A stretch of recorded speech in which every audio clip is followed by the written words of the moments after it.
something that I think is really important. So we talk about, so we start a business, okay? And then we have to know how to manage the business. And then we have to know how to expand the business, okay? So a lot of you are, I would assume most of you have started a business. And so in your case, Daniel, you've started an insurance business, and you've partnered together on a nonprofit. And so in the start phase, of course, we're thinking a lot about the business entity we want to use. And you should be thinking about, the type of tax strategies, because that has a lot to do with how you start the business. You should be thinking upfront about how you want to handle taxes, things in your own name, things like that, things that you want to do through another entity to protect yourself. Even some of the things that some of your other questions, this is also important that you should be thinking about how you start your business. You should be thinking about kind of your business model, right? And you're thinking about how, with business model, I'm really looking at, how do you make money?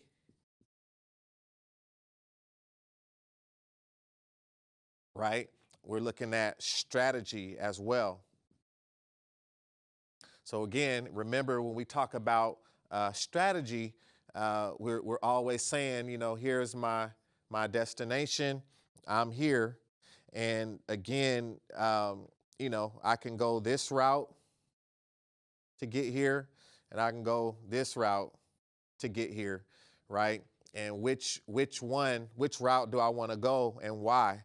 It's not that there's always one way to get there, but one thing is clear, I got to know where I'm trying to go. And Daniel, I'm kind of taking a little bit of time on this because it is relating to what you're asking, because how you start the business. And sometimes we go in and out of all of this, right? Sometimes we're managing the business, but we see we need to go back to the start step a little bit and relook at and say, hey, I didn't define some things up front that I need to better. Like what is my goal? Like how big do I want to be? So again, I'm gonna get to what you're saying about local to national, but local to national still is a question that happened back at the start to say how big, what was my goal in the first place? How much money do I want to make? How many businesses do I want to have? And so sometimes you're running the business and you got to come back to the foundation and redefine the goal. And then once we have our goal, then we choose a strategy. And a strategy is a pathway, right? It's the navigation system to that goal. And so this is something that we should be looking at with our business model, up front. And again, there's more, but these are some really, critical things. Now, when we think about managing the business, we have to think about, and I talk about this sometime, structure is really important, right? The people involved, the process, the policies, and then even looking at things like performance, right? And how, what type of, trends and how are you going to track performance to know that you're managing the business well. So this is really important and kind of relates to what you were bringing up about the nonprofit. And sometimes I might look at y'all here for the whiteboard, but then I can see your faces over here. So when I look away, I'm really looking at you. So don't, but so anyway, I want you to understand these areas, right? And this is really important for a lot of you to hear, because some of you have started companies, but you don't really have a business. I hope you can hear what I'm saying. You started a company, and that's just legal, but you don't really have a business, right? Because a business has things it knows where it's going. A business is like a person, right? And it's like a person who's trying to get somewhere. So if you haven't defined where you're trying to get to, It's not, it's a company, like, or I could say it's a person. That's why you call it it's an organization, and a business is treated like an entity, like a person. That's why a business can go into contract. A business can lease a building as if it was a person, right? And so that's what, but also you have to know where that person is trying to go in terms of your business. And these are things that are fundamental. We have to know what type of structure, and again, if there's a lot of different things, and maybe we'll get into this at some point, but there's a lot of different things that we can think about, right? And we can throw an org chart up with our name on it, and we all love to see ourselves up here. We the CEO of whatever we've created, which is cool. But we have to really think about, do we know how to structure this business the right way so that it really is a business? And everything on this org chart doesn't have to be somebody that works for you, right? So this can be people, but it also can be partners.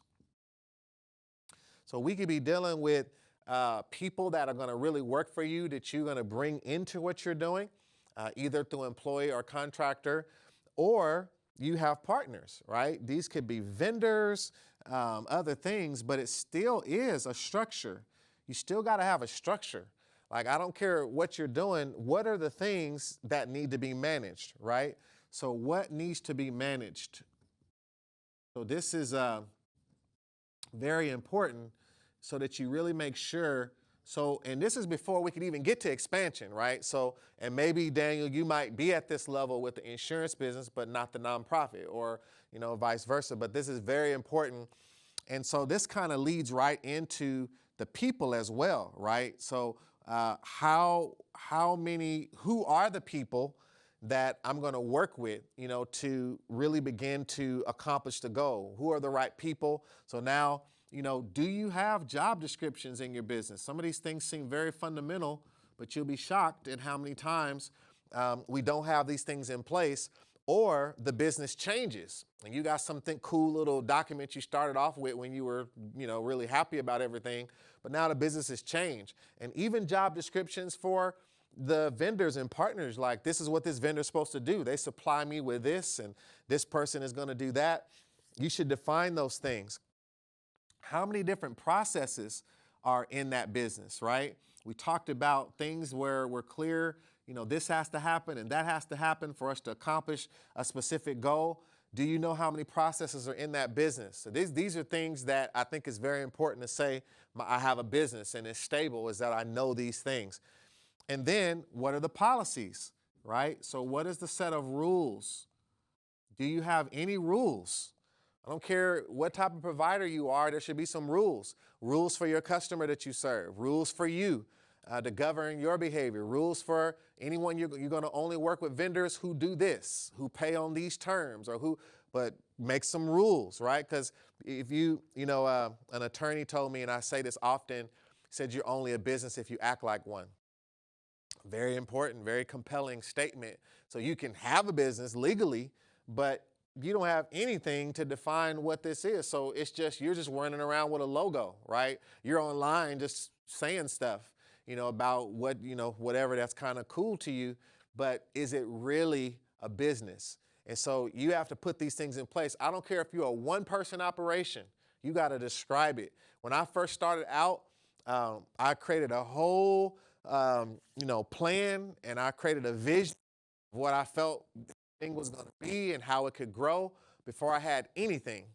And that's kind of what you have to do. And then you go back and revisit it. And then sometimes, I can't tell you how many times I've got some of my team together and just relook at our business model and redo it again, and where are we at now, and trying to look at everything, because it's a constant, ever-changing thing. But if you are a business, you can come back to that foundation and you can relook at the structure. You can relook at your policies. You can relook at the people and what they're responsible for and why.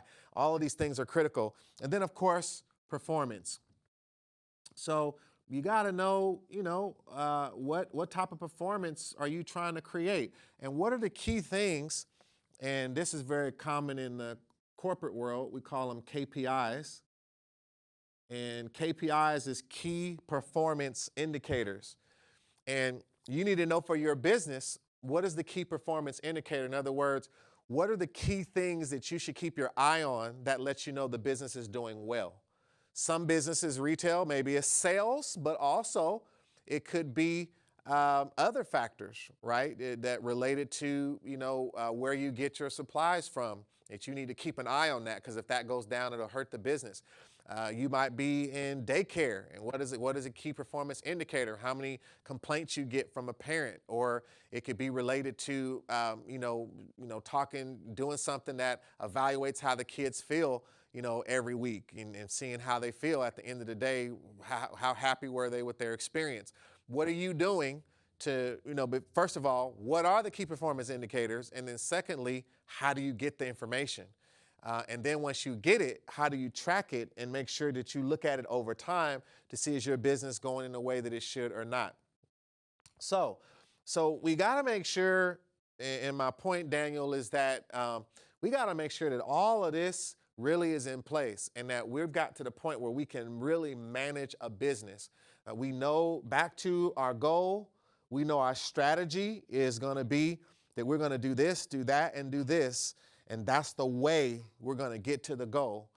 And then we actually set up these things in a way to where it's actually starting to operate. And we can bona fide say, we've got a cycle now being created, right? So we can take a request, and then we can fulfill that request. And then we're able to, after we fulfill that request, we're able to, I would say, create the, more like the testimonial, or, capture how well we fulfill that request, and then reuse that to generate more requests. And this becomes a business cycle that now, first of all, we got people requesting, and this gets back to all that we talked about earlier, right? Leads and marketing, getting false beliefs, all of that, to get people that are even coming to us saying, can you do this for me, right? So how do we get people requesting? What is our system for doing that? Then how do we fulfill? And all of this operation and managing our business, we're consistent at fulfilling. And then, of course, when we create testimonials and proof that we do it, we use that to get more requests. And now I have a business, right? And almost every business has to do this. Even if you sell clothing, then people like the clothing. Then you take a picture of them. That's the testimonial. Get them to post it. Then they say, look, oh, she looks good in that. And then they come and make a request to buy another one from you, right? If you cut hair, they get a request. You cut their hair, they become a testimonial. Then someone sees their hair and someone else makes a request to do it, and you use those testimonials, right? I can go on and on and on, but every business has to do this in some way. And now you're a business. Now you're managing something. So the key is, if I can create this cycle, the key is now I can start to consider how to expand, right? And what we're talking about now is duplication. Okay? Now, one thing about duplication, Daniel, very important. If I get that operation that I just described to you, right? And let's say this is I called it the business cycle. If I have this and it's built, so what happens is, if I get to the point where this is really consistent, I've done my homework, the processes are clear, I know how to, I can say I have excellence, like I know how to have repeated excellence. So I'm consistent at how, I do this. So once I know I have that, the next thing is that I can start, if I have, let's say, sales opportunities from wherever, and those sales opportunities bring people to this business cycle, right? They bring new leads. And let's say these leads are in California, right? Then what happens is there's a few ways to expand. I can expand by getting people trained in other areas. Let's say this is somebody in Phoenix, and they are now going to bring me leads to this same thing. Because the key is when I build this operation, I have to understand capacity.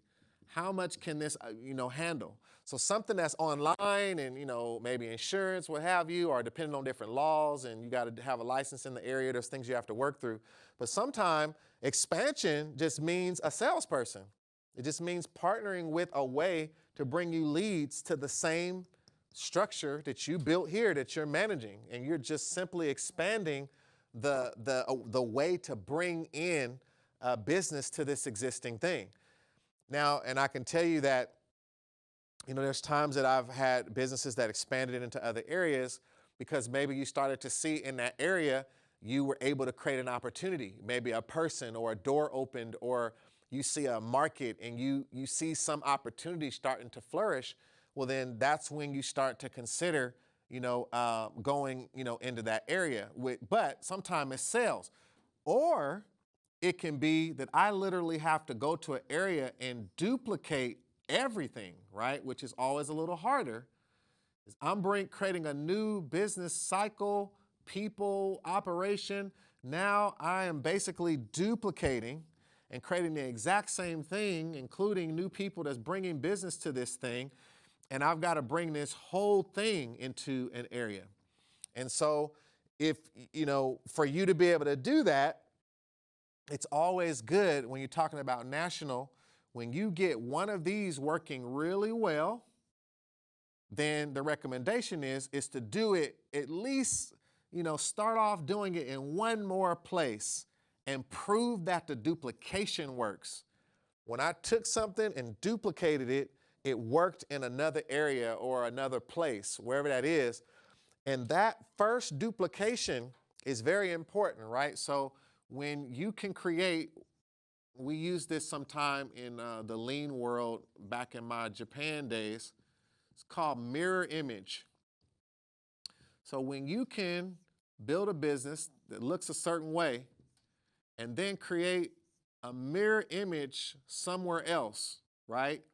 Where it's operating exactly the same. When you prove you can do that at least once, then you start expanding, right? Because one thing was trying to get a business that just does what it's supposed to do the right way. That is hard by itself. But then it's about that first time you duplicate, right? Because once you get now the system of duplication down to where the duplication actually happened, now you can start seeing, well, how many times could I do this? Because now I know what it takes to duplicate. So this is a good, I hope you got a lot out of that, Daniel. That's a loaded question you asked, but there's a lot there, and hopefully you all can benefit from that. But this is very important. Start, manage, expand. That's a good way to look at the flow, that all of us need to go through in building our business.